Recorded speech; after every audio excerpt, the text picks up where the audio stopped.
Hi friends, मैं engineer Dinesh Tripathi.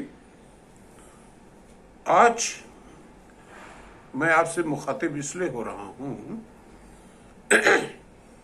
कि एक अपना ये एक्सपीरियंस शेयर करने के लिए कि किस प्रकार से हमारी जो न्यूक्लियर फिजिक्स है वो जीवन के बहुत सारे आयामों में कैसे वो अप्लाई करती है।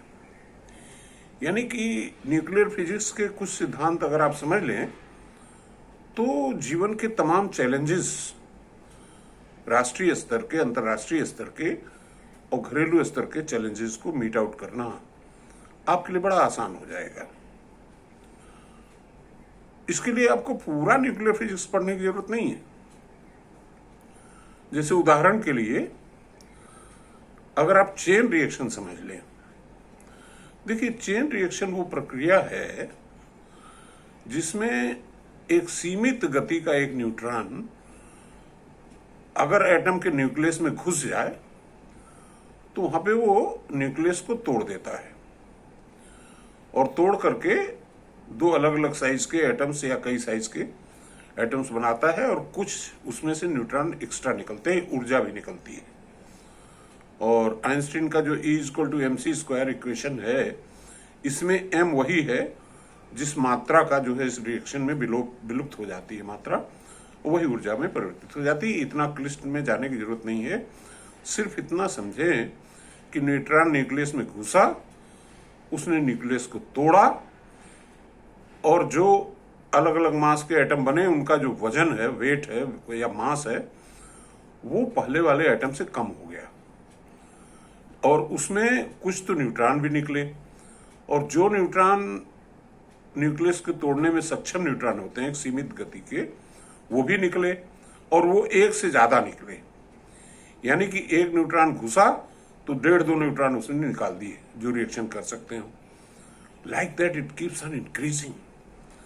और अगर इसको नियंत्रित न किया जाए तो ये एटम बम बन जाएगा, और अगर नियंत्रित कर लिया तो ये न्यूक्लियर पावर प्लांट बन जाएगा।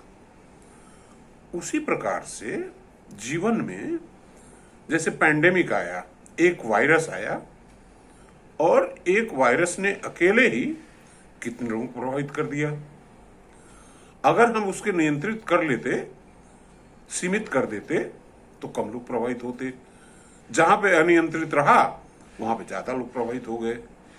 उसी प्रकार से जैसे हमारी पॉपुलेशन है, पॉपुलेशन में भी exactly same thing is happening कि कुछ वर्गों में पॉपुलेशन बहुत तेजी से बढ़ती है और कुछ वर्गों में जो जनसंख्या को नियंत्रित करके रखते हैं वहां सीमित गति से बढ़ती है। तो अगर इस थ्योरी को आप समझें तो ऐसा संभव है कि जिन लोगों की जनसंख्या 10% है और कुछ लोगों की जनसंख्या अगर 90% है तो ऐसा जरूरी नहीं कि 90% वाले ही डोमिनेंट रहे। अगर चेन रिएक्शन को उन्होंने नहीं कंट्रोल किया तो 10% वाले 90% हो जाएंगे और 90% वाले 10% हो सकते हैं। I am not talking about any sect और religion, this is just an example. दूसरी चीज जो मैंने न्यूक्लियर फिजिक्स से सीखी, जो कि जीवन के अन्य आयामों में काफी सक्सेस दे सकती है, उसको बोलते हैं क्रिटिकल मास। क्रिटिकल मास वो मास है जो चेन रिएक्शन स्टार्ट करने के लिए सबसे कम मात्रा ऑफ यूरेनियम जो है उसको क्रिटिकल मास कहते हैं। अब बिजनेस के क्षेत्र में भी ले लीजिए कि जैसे कोई बिजनेस आप करते हैं तो ये होता है कि स्मॉल स्केल है, मीडियम स्केल है, लार्ज स्केल है। तो हर स्केल में एक निश्चित मात्रा है उस पदार्थ की या वस्तु की जो आपको बनानी है, तभी आपकी प्रॉफिटेबिलिटी और वो मतलब जिसको बोलते हैं ब्रेक इवन पे आप पहुंचने के लिए एक क्रिटिकल मास जरूरी है। यानी कि मान लीजिए कि आप कोई बिजनेस कर रहे हैं, मान लीजिए कोई स्क्रू बना रहे हैं, तो अगर दिन भर में अगर स्क्रू में मान लीजिए 10% का प्रॉफिट है और दिन भर में आपने 100 स्क्रू बनाया, ऑन द अदर साइड अगर स्क्रू में 5% का प्रॉफिट है और आपने 1000 स्क्रू बना लिए। तो this is how critical mass affects your profitability and so many other things।